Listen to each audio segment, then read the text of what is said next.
This is Karen with NewClevelandRadio.net, and it is time for the Intentionality Gurus with Candace Pollock. And today we are continuing this series of conversations. So, Candace, tell us where we're at. Well, we started out a few weeks ago talking about above the line and below the line. And these were concepts that came from this book called The 15 Commitments of Conscious Leadership. And when I was first exposed to the book, it was a little daunting. It was very dense, had a lot of information in it. But I read it and I was really impressed with a lot of the ways it opened up forks in the road for me. And that's why I wanted to share it on this podcast with you and with the listeners. Wonderful. All right. So just as a little summary, we talked about below the line and above the line. And the idea is in any given moment, we can be below the line, which is more or less defensive, feeling like a victim, kind of digging in our heels and not necessarily being open to what's going on or changing our minds about things. And there is above the line, which is we're open and curious and we're committed to learning and not being right. The below the line is, I'm right, darn it. So it's not so much that you need to be only above the line and below the line. No one's being graded on this. It's just being aware of in the moment where you are. Okay. And so for me, that opened up a few things. In my daily activities, there's a lot of challenges and dealing with clients and so on. And it just gives me that little pivot point. Okay. Okay. And then the last time we talked about from the same material, the same book, the 4 ways of being. We talked about one of them. And the first one was to me. So you, in any given situation, you can feel that things are happening to you. And this is kind of a victim mindset. Some people start from there and they don't necessarily move off of that mental framework. And so that basically is an element that contributes to either good communication or challenging communication. I don't know if you've ever had those moments. Oh, many. And so the idea then is just to be aware of it. And so I had an episode maybe about 3 weeks ago, and it was somebody talking about a particular issue, and I could feel my body tensing. And I realized, okay, whatever it is challenging me. And then I was able, okay, I'm going to be open and curious and look at this as a learning opportunity. And that helped me just let that energy, the tension pass through me, and it didn't control my thinking, and I didn't shut down. So today we're going to talk about the second way of being, second of the 4, called by me. So any thoughts about what that might represent? Well, if it's by me, I would think it's being open, because we are sort of in control. Yeah, exactly. Yeah. So, the idea of is whether we're being and leading from these mindsets, then can help us, one, pay attention to what's going on, because it's kind of like the elephant in the room. It's playing a part, and the same is happening with the other person or others. And so to the extent when we're in a business setting, for instance, or even in a family, if everybody can be slightly more aware of those things, it's not that you're going to do drive-by coaching and say to someone else, "Oh, you're being a to me, not a by me mindset." Then everybody has to be responsible for their own headspace and so on. Is it possible that these two, the to me and by me, intersect frequently? Because as we're talking about it now, that's how it feels for me personally. Yes, and the authors point out that this is not a linear progression. It's not like an evolution to some higher plane, some Zen moment. It's that we're amorphously going to be floating in and out of these things at all times. And, I always tend to use, for whatever reason, the road rage thing as an example that um, I know that I have a tendency when somebody else is driving extra slow in the left lane, I have certain thoughts. Okay, I won't get into what they are. Sure. But if I happen to be driving slower than some person behind me that's speeding, maybe I'm passing, but I'm not passing fast enough and so on.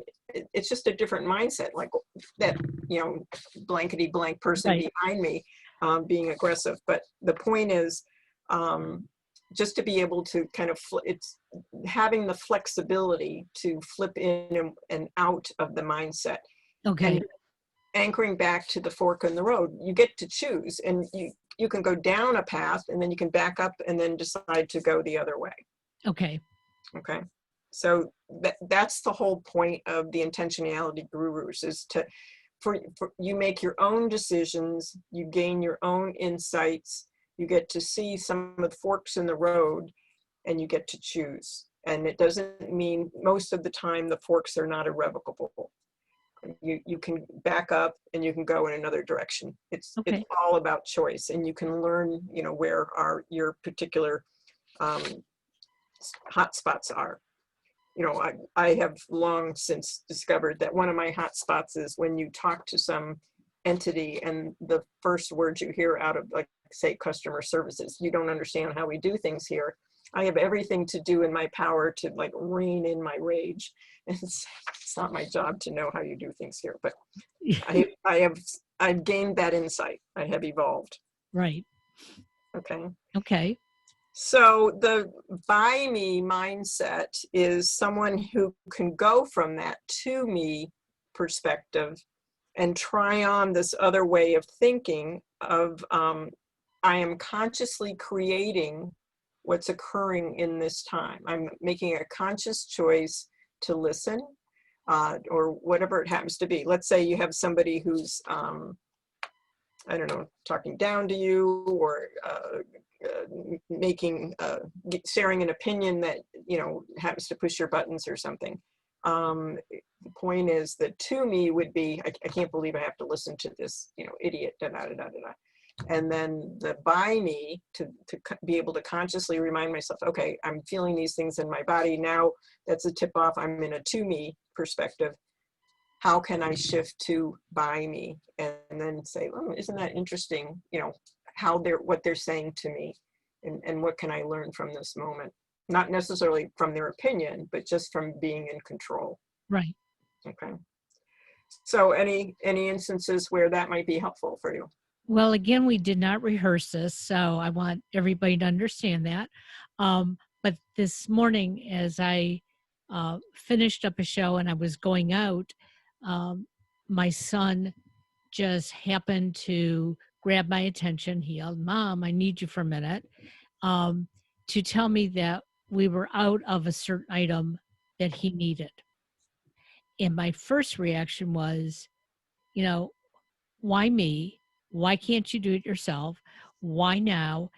And as I started feeling that, angst about a simple comment that he made, I finally turned it around and I thought, okay, I heard what he needs, and if I can take care of it, I will. If not, I will put it, give it back to him.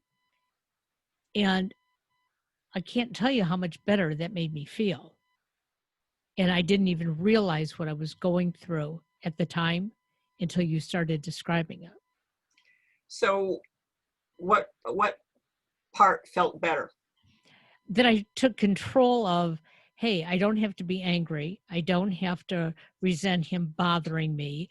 I don't have to feel this, stress and tension that maybe I did something wrong because I didn't know he needed this product. And by turning that around and going, okay, it's his need, not mine.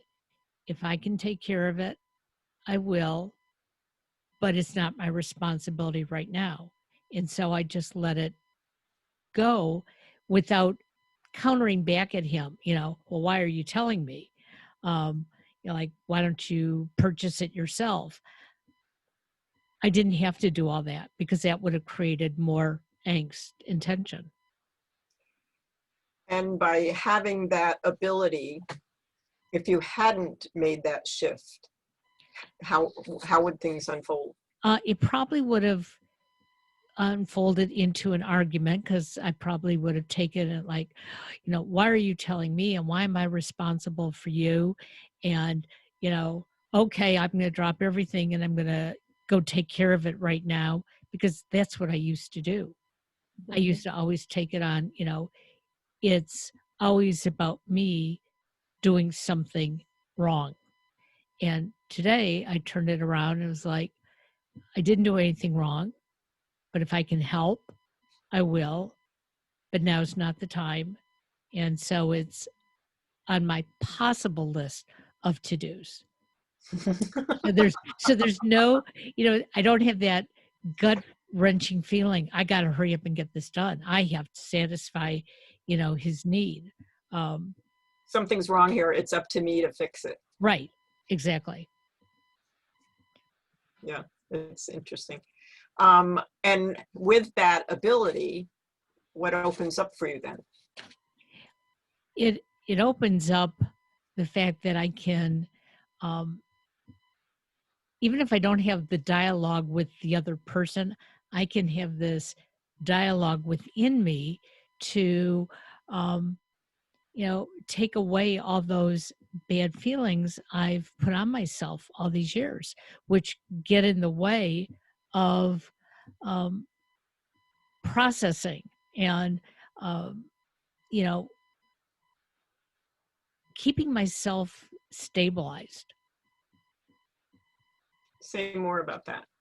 So my whole life, and we've talked about this before, I always wanted to make mom and dad happy, my brothers happy, my friends, my husband, my children, because if everybody else is happy, of course I'm going to be. And so that means, was that true? Oh no. I've known that, but I didn't know how to break out of that until we really started doing the Intentionality Gurus, because in my therapy sessions that I've been through, it's always, well, pick one thing that you would like to do for that person. And by doing that, I still had this list of things that I felt I had to do. And now I'm realizing I don't have to. And if it doesn't feel good to me, if it makes me hurt physically, emotionally, then I have that fork in the road to choose another path. And that's what I did this morning. I started feeling that angst. It was like, I want to yell at him. And I thought in a split second, why? And I took the other path where I'm not going to argue back. And basically what I said to him was, I don't even know if I said thanks for telling me, but it was like, I think it was more like, if I get a chance to follow up on this, I will. And his response was, okay. Interesting. Yeah. So what I observed then is all of this turmoil is going on. I can imagine a cartoon where he's just, blithely, mentioning something, volunteering you for something possibly. Yeah. And then you have that little storm over your head going on.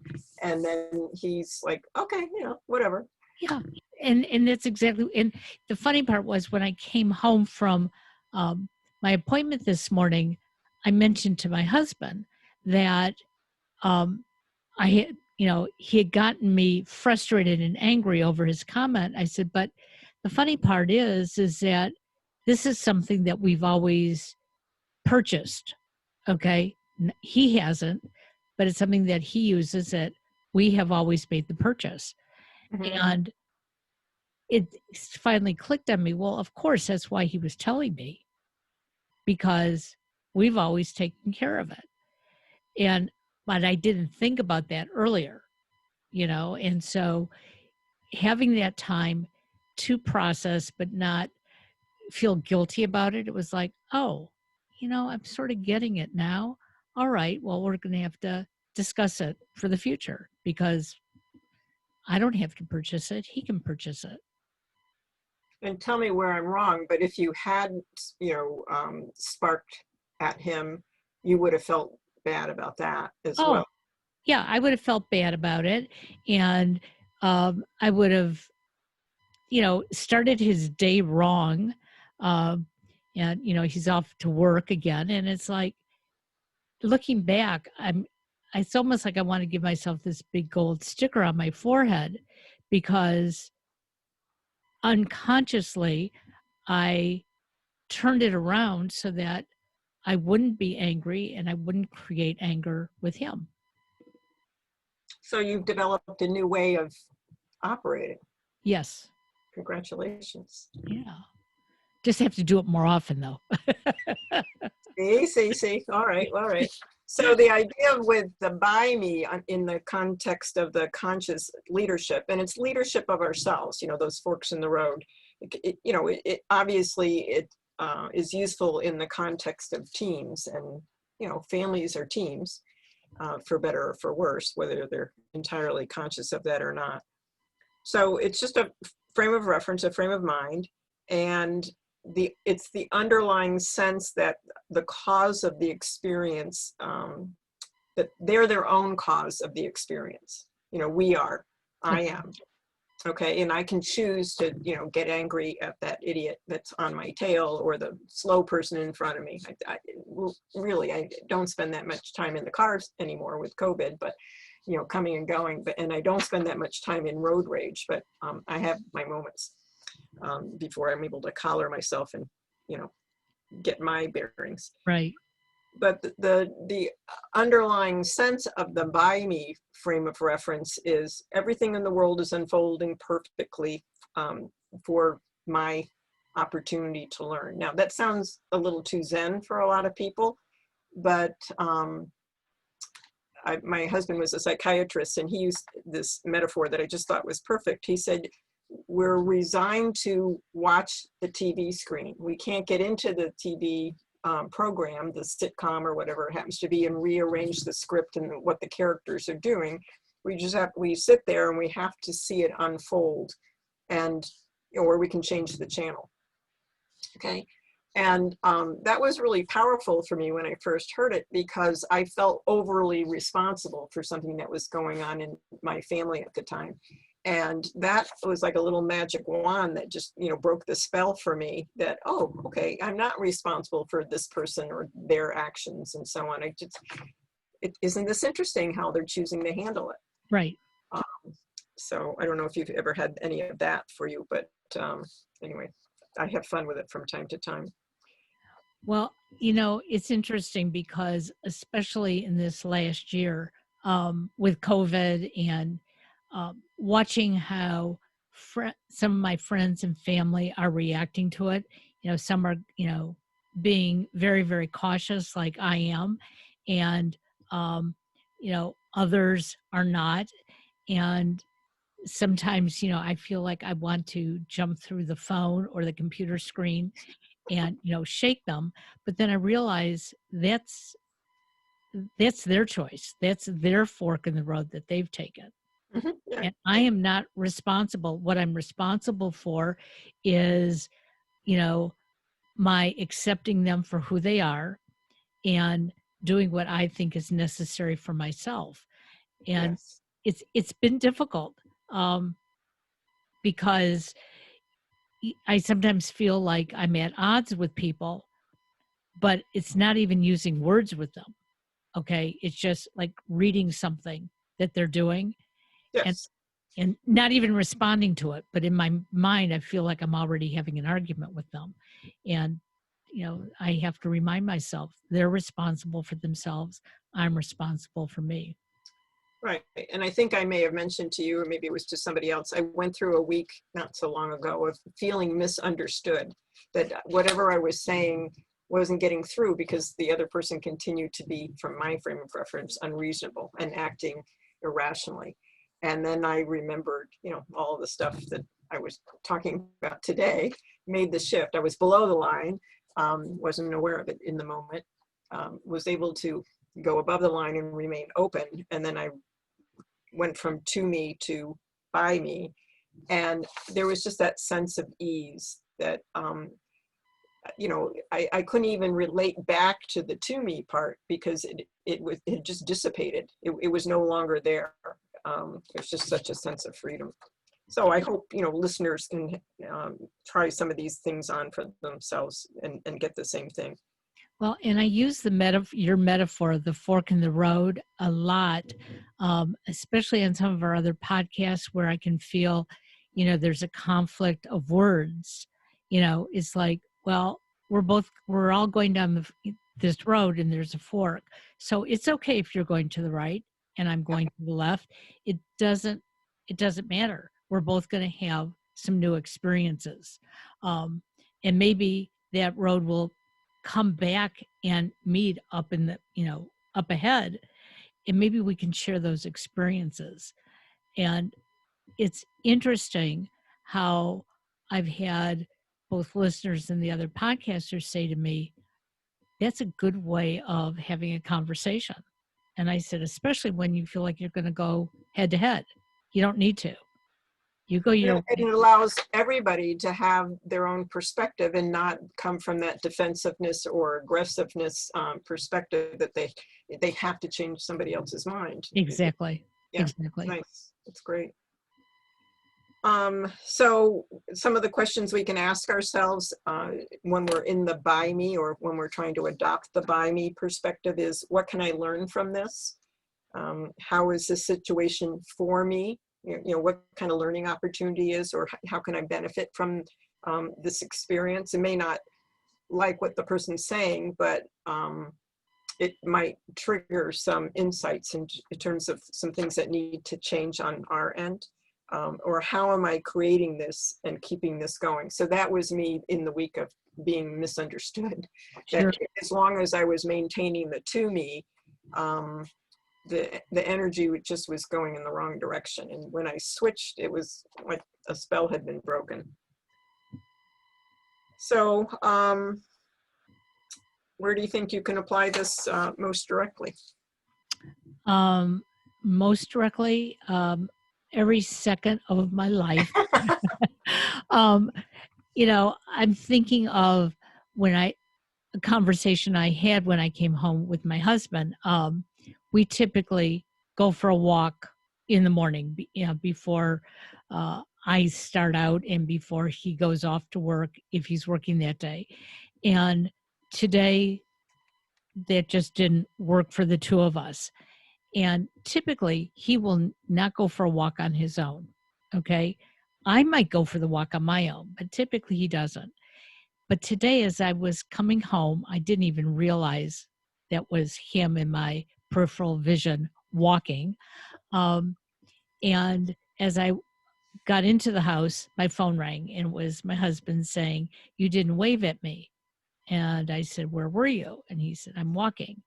And I started to get angry. It was like, wait a second. I normally wait for you until the last minute when you say, "No, I'm not going to walk today." And I go by myself. I said, "You tell me you don't like to walk by yourself, but you walked without me." And I was really starting to feel hurt. And I had to stop myself from talking because I realized, what am I hurt about? It, I didn't really need to worry about that. And so I dropped the subject and I said, "Well, when I'm done with my 1:00 podcast, I'm going to go for a walk. And if you're available, I'd like you to join me." And he said, "That might happen." So again, these things happen all the time. And when you hear yourself talking or thinking, it's a good time to say to yourself, is this what I really mean? Is this where I'm really going? Mhm. Yeah, and the by me frame of reference, that consciousness can be allow more connectedness, rather than the opposition, where you're separate and you're opposing each other, and just flow, empathy, and leaving things up to the other person to do their thing, not insisting, and vice versa.